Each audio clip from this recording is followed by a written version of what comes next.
Welcome back to your Friday night football here with Ramblers of the South Stand. Conor, I bet you're sick of seeing my face at the minute, aren't you?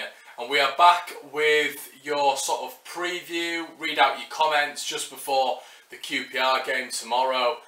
3 o'clock kickoff, the first time in a long time, and I've just got your comments in front of me on your on our previews, So that's what I mean, guys. If you get your comments in every single week, they will be read out in my Friday Night Football or Joe's Monday Night Football. So let's get on with it. So the first comment of the video goes to Joseph Tiffany. Joseph reminded me that Bamford and Izzy Brown are available for Saturday as well. On my preview, I actually noted that they could be back in March, which I think was the original sort of prognosis. They sort of thought that it'd be 6 to 8 weeks. So I wasn't 100% sure when from this period those two would be available. Looks like they're ready now. So how exciting is that, guys? Those two back in for the weekend. I'm not 100% sure they'll play a massive part in it. I think we'll look to maybe get them in for, I'd say, the Blackburn game, maybe the Hull game. I think this game, maybe even the Bolton game, maybe even the Villa game could be a little bit too soon to start both men. Let me know what you think in the comment section below. Cheers for your comment, Joseph. Steve Bell, we play with 10.5 men when Alioski's on the pitch. Time for a Clark start. Probably burnt out after 60 minutes, only to be replaced by Saiz, so as to keep the pace. Yes, so I think what Steve's alluding to there is the fact that Alioski really isn't given as much at the minute, is he? He's not been able to graft as hard. I think there's been a definite change in his work ethic and attitude as well. I'm not going in on him at all because I think he's been decent for Leeds.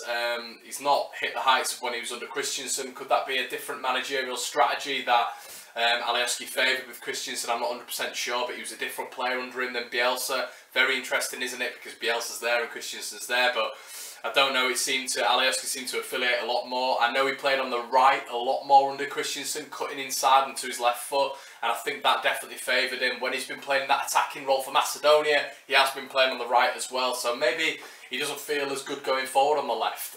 Maybe he doesn't feel like he can utilise his pace as much. Maybe he doesn't have that much pace, so it feels like the strategy for Alioski could actually be just cutting in inside on his left foot, beating the man, wrong footing the man, and delivering a cross or delivering a shot. And I think we've seen the better of Alioski on the right-hand side, but you are simply not going to take Pablo Hernandez out of this squad. He is the best player in this squad. He's the most fundamental player in this squad. For me, when he is absent, there is a massive void in this squad. So Pablo Hernandez is the critical person in this squad. When Pablo gets tired, could you bring an Alioski on? Could we start implementing that into our play? Possibly, I think so. But I think the only way you really get Alioski into this squad at the minute is by sticking him on that right-hand side, which he's not going to start a game, but maybe he could come on and influence it. Philip Million. Been one of those seasons for injuries, and now with ex-Leeds player Lewis Cook, who's the best midfielder I've ever seen, put a Leeds shirt on at the age, now injured for a large period. Yeah, it seems to be a curse running through the squad, doesn't it, Philip? It seems to go all the way up to the top tier. Apparently as well, I've seen this morning that Delph's got a niggle. So, yeah, it just seems to be a Leeds thing at the minute, doesn't it? But, yeah, to be positive, I do think that Leeds are coming back with a vengeance, really. I mean, you look at Brown coming back, Bamford coming back. We look thoroughly dangerous going forward. I did watch that Newcastle game, the under-23s. Izzy Brown, as Joe Urquhart alluded to on the Inside on the Road podcast, did revert to that left-hand side, and he was cutting in, and Newcastle, he was causing them all sorts of problems. So that would be depth in numbers, wouldn't it? You've got the likes of Saiz on the bench, the likes of Bamford, the likes of Izzy Brown. You know, there's depth there now. There's things that we can bring off the bench, things that's going to affect the game, things that opposition players and managers have to think of. You know, are they going to change their game strategy? Are they going to start implementing different things? It's something that they're all going to have to consider, because Izzy Brown brings a completely different dimension to Clark. Izzy Brown brings a completely different dimension to Alioski. You know, Bamford brings a completely different dimension to Roof. So these are things that managers are going to have to start changing their strategies for, changing their systems for, changing their philosophies for. It can happen. But yeah, cheers for your comment, Philip. Blaze Dragon, our bad luck this season with injuries and not investing in January. We only need a GK, CB and winger will be the reason we don't get promoted this season. I am going to go out of my way and going to shock you all. I'm probably going to shock Joe, because I've been banging on about this for a while. After listening to Bielsa, after seeing the changes, after seeing that we have not faltered and we are still second in the league, I am going to go out on a limb and say we don't need to bring anyone in January apart from a goalkeeper. I am going to go on a whim and say that because, and shoot me down for it, I might get shot down in the comments for the fans who think elsewise. This man has done wonders with that squad. You bring another person into this squad, even if it's an Ibai Gomez, even if it's a Fernando Llorente, you bring those players who have played under Bielsa into this squad, and they do not fit in this squad perfectly. It's a completely different system to when he played at Bilbao, and that is true. They played a much slower build-up play at Bilbao. They were a lot more tiki-taka, and I think that's the Barcelona way. Leeds aren't all about that.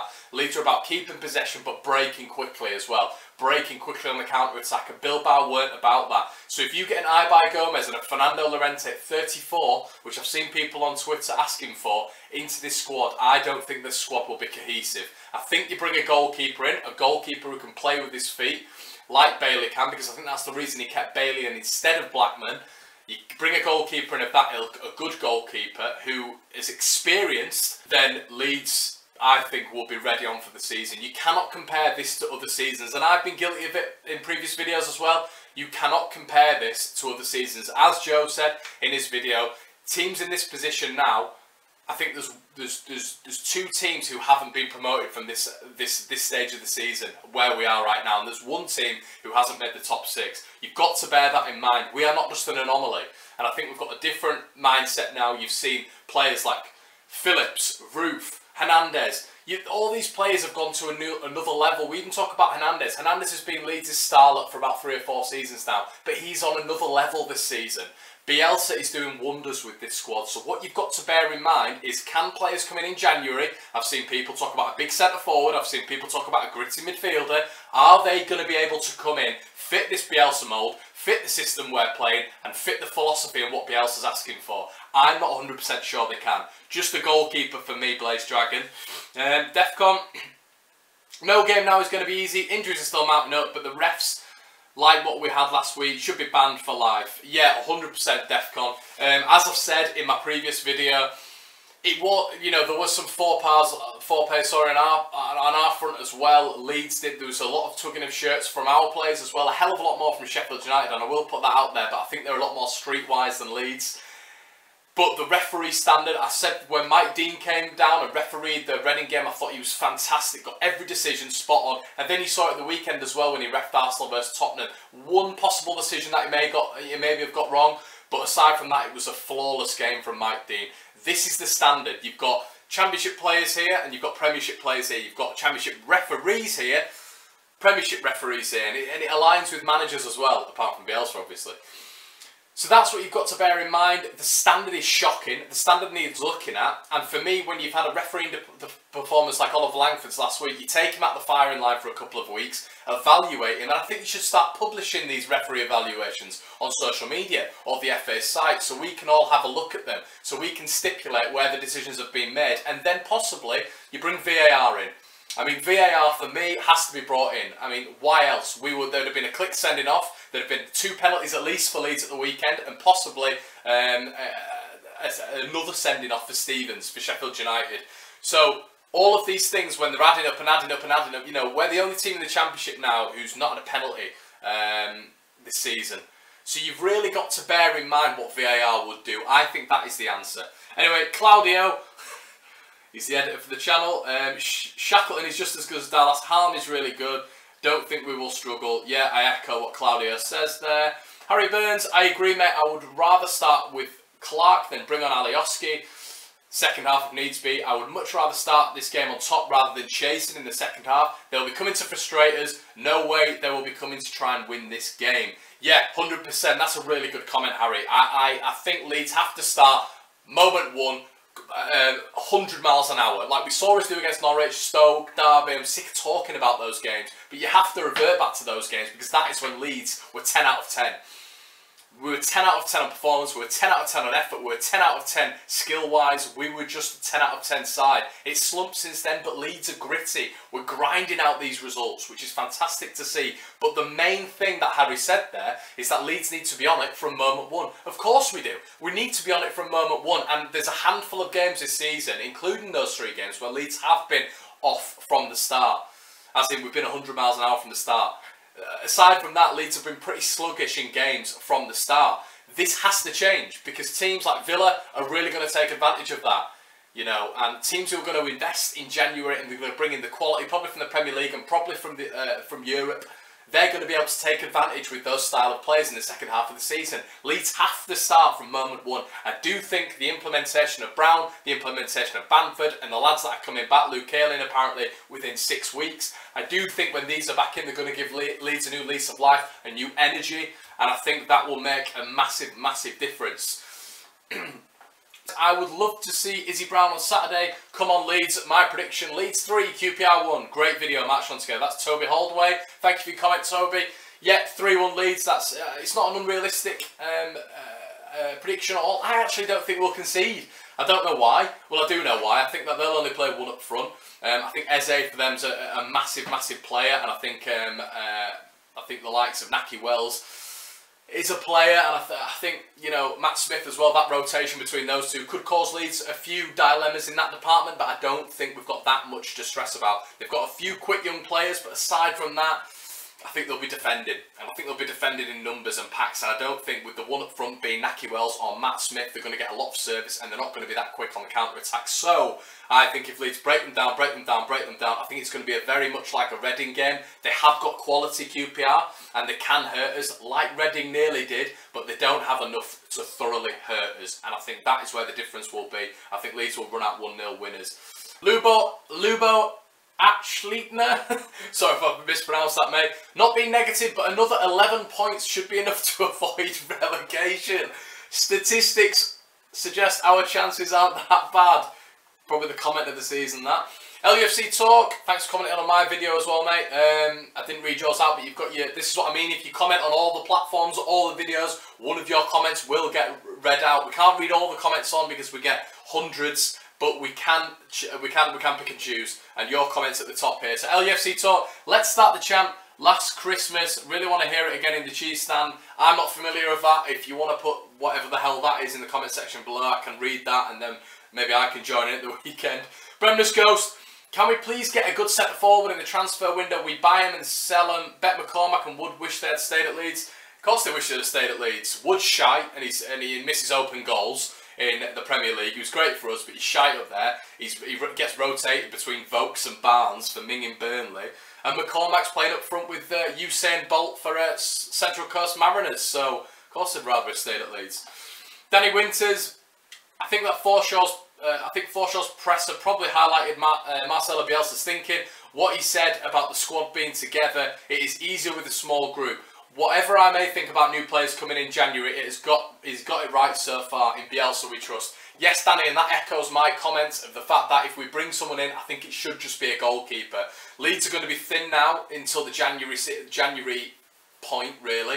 However, the only game I would worry about would be the Villa game. That is all, and that is because I think they can overpower us with quality. They've got abundance of quality, and they're hitting that form, and they're playing Dean Smith's football. So that is the only game I would worry about. The other four that we've got, so we've got QPR at the weekend, we've got Bolton away, and then we've got Blackburn at home, Hull at home. Out of those four, I can only see Blackburn really causing us a few issues with the current squad. So Leeds should be looking sort of a minimum 12 out of 15 points, and I think what we've got to understand is that it's a championship and anybody can beat anyone, but I think the fact that we've got so many players coming back, there would be no point in bringing 3 or 4 different players in. I'm even off the Ibai Gomez thing now, because if you look at Izzy Brown coming back in, Izzy Brown knows the league, he scored in the league, he got Huddersfield up, him and Aaron Moy were the players of the season, so why would you want to bring a winger in to sort of sit on the bench if Izzy Brown's starting each week? You've then got Alioski, you've then got Jack Clark, you've then got Harrison, you've then got Baker who can also play on the left, so the depth is there. I don't understand why you'd want to bring in a good left winger, and that's what I would say to Conor 2 weeks ago. But now Izzy Brown's back, it gives us a whole different mindset. But thanks for your comment, mate. John Doe, we have to get reinforcements in January. Sorry, John, I don't think so. Steve Bell, Joe, love your orations. Can't see Bielsa wanting to strengthen the squad because he's got depth and quality. in the under-23s, exactly, and that's another point. Our under-23s are sort of marshalled in the Bielsa way as well. I know if Robbie Gotts was to come in, Robbie Gotts would be playing in that exact way. You've seen Harm come in, do the exact same thing. Clark, Shackleton, there's not many more reminders we need that the under-23s are playing that style of football. There is no doubt, however, a massive step up from the 23s to the first team, and we've seen that with the likes of Clark's gas tank really going. We've seen it with Shackleton when he's come in.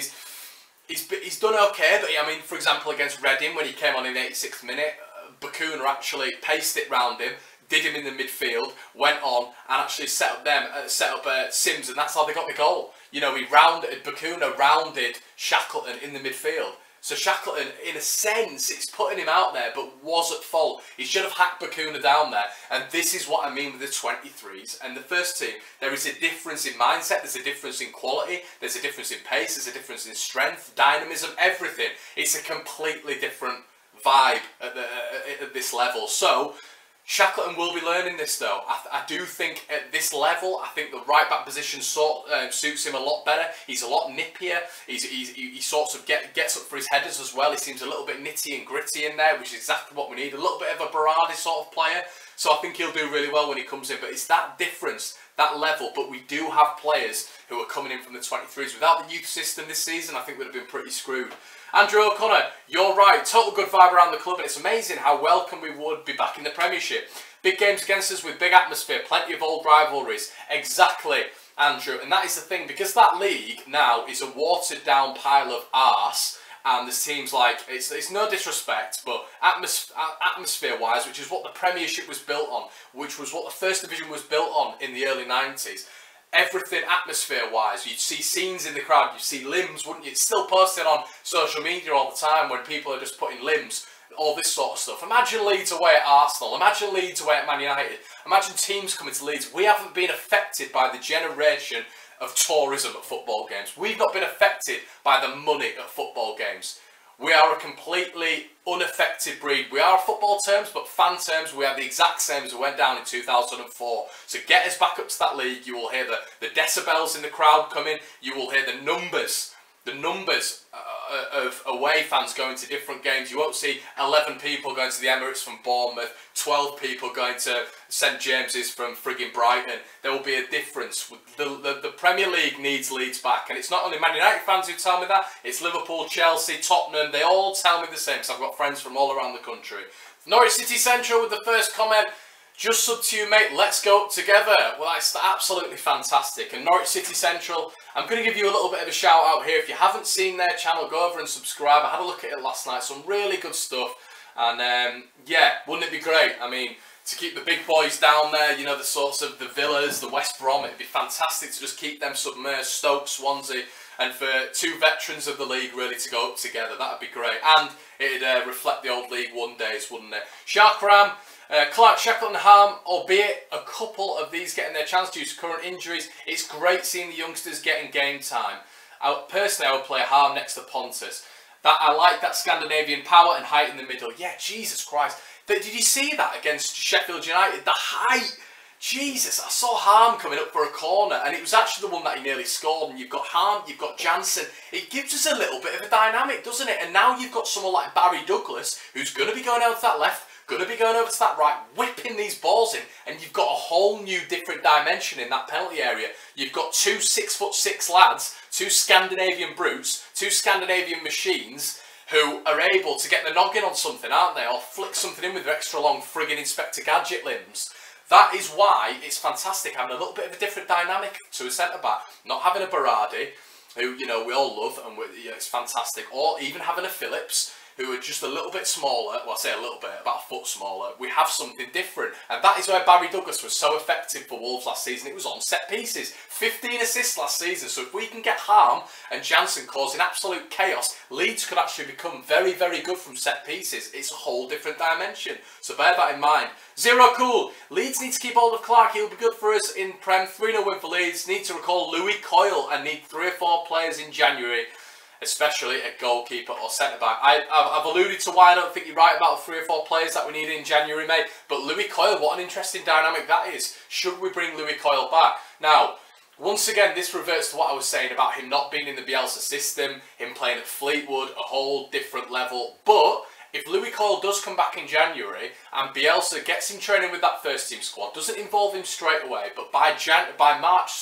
he is fluid in that Bielsa system, then why not play him? We've got more depth. He could be on the bench for us. He's going to be embedded in that philosophy very, very quickly. You saw how quickly Bielsa was able to impact the entire Leeds team, a team that finished 13th last season and who were dog awful.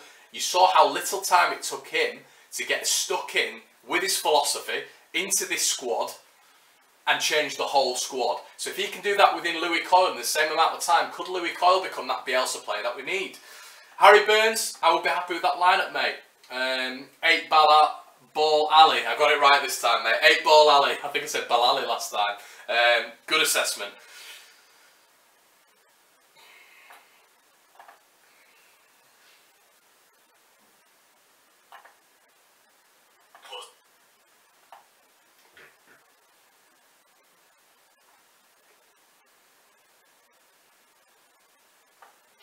Damo 8, good video, mate. Chef Poxy United were my biggest worry in the immediate future. We saw them off. QPR, no problem. I tell you what, Damo, that is a fantastic comment. I said to Joe, and I will hold my hands up to this, I said if Leeds win that game, we will get promoted. And you know what? I'm going to stick my neck out here. I do think Villa will get promoted as champions. I do think that, but I do also think Leeds will get promoted. I just think it's written. Like Joe, I think it's written. There's so many stats of teams at this point not getting promoted, teams at this point not getting in the playoffs, teams at this point going on to a different level. I do worry with the injuries. I'll be straight up with you guys. I do worry. It's not been negative, it's been realistic. I do worry about those injuries. But if they're to come back quickly and we can get Brown and Bamford submersed with this squad, we will outscore teams. We will concede goals, but we will outscore teams. I'm 100% convinced of that. Now, Smith, I prefer to have Phillips playing centre-back. I think he's better than Harm. Harm looks like he has a mistake in him. Put Forshaw CDM and play Saiz. It's an interesting point, once again, Niall. I think Phillips, you just can't take him out of that CDM role. He's just so influential. He's just, I mean, I think he's brilliant at centre-half as well. People saying he's so much better, so much more influential from that CDM role. But I think Forshaw's come into his own a little bit in that CDM role. I think we even saw it against Sheffield United. He's getting to a 7 out of 10, 8 out of 10 performance every week as Adam Forshaw. And there is no problem putting him in CDM. However, I would put Halmer centre-back because I thought he looked good against Sheffield United. What you've got to bear in mind there, Niall, is this is a Billy Sharp who's on fire at the minute. This is a Billy Sharp who scored 8 goals in 10 games against Leeds United. Halmer came on, and apart from one time where Sharp got away from him and should have scored, granted, Halmer had him in his back pocket. Now, the question for me to you would be, would Cooper have done that? Would Cooper maybe have got involved in a little bit of an altercation with Sharp? Because we've seen that with Cooper before, especially with players that he used to play with. Cooper sometimes gets involved in the nitty-gritty with them.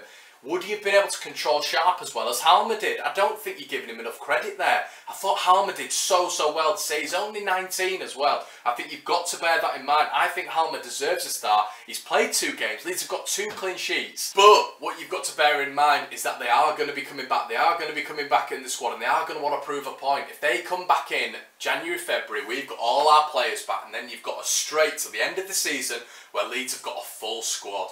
We're back to that 11. We're back to the 11 at Stoke, back to the 11 at Norwich, back to the 11 at Derby. We've got that back and then we've got Izzy Brown on top of that. We've got Bamford on top of that. This is what you've got to bear in mind. And then you've also got under-23s who've played in the system now. They're used to the system, so we can bring them in whenever we want. Who knows what Halmer could be like? Halmer could be keeping Cooper out of the squad. We've had 2 clean sheets with the guy. He's looked confident. I'd say in the Bristol City game, he needed to come forward a bit more. But for me, that Sheffield United game, defensively he was brilliant. On the ball, he's brilliant. It could get to a stage where Berardi and Cooper cannot even get in the squad again. We've seen it happen before. So bear that in mind.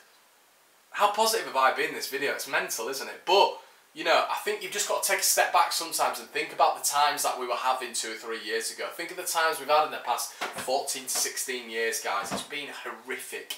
So now we're in such a good spot, me included. We've got to start seeing the positives. We've got to start seeing where we are in the league, what football we're playing. You're watching Man City, I'm watching Man City play the other night and I'm thinking, Leeds, I'm thinking we play the same sort of football. We're so lucky. We're so lucky to not be in League One.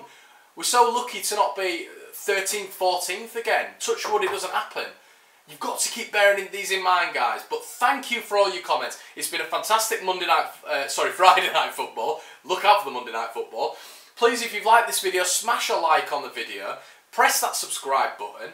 And follow me on Twitter at Ramblers of the South Stand. Follow our Twitter handles, all Leeds TV, on every social handle you can find. Leave a comment in the section below. Let me know what you think on this video, on your thoughts tomorrow. I hope you like the background. I've changed backgrounds, guys, about 15, 16 times because I'm trying to get the sound right. I'm trying to get the background right. I think I might have got it with this. Minimalistic, chic, and I'm able to read your comments out really easily as well. So thank you for watching, guys. I hope you have a fantastic weekend. 1-0 to Leeds this weekend. Jack Clark for me. I'll see you at the game. Please make sure you come say hello to me if you see me. I'm one with the dodgy trim with the chavvy line in my head, probably with the shite chain around my neck. Please make sure you come say hi. Say hi to me in the All Leeds TV, and we're looking to do a live broadcast tomorrow. So keep tuned for that. Also, we've done our previews. Me, Oscar, and Joe. All yesterday. They're absolutely popping off. I'm looking at mine now, guys, and I'm already on nearly 1,200 views. Can we get to 2,000 views for a pre-match? That would be something that we've never done before. That would be something I've never had before. So please go and show the channel support. You guys who are watching it right now, you're home from work, you are the ones that are making this for us. So please give us support. Follow us all the way. Smash a like on Oscar's video. Smash a like on Joe's video. And I'll catch you later.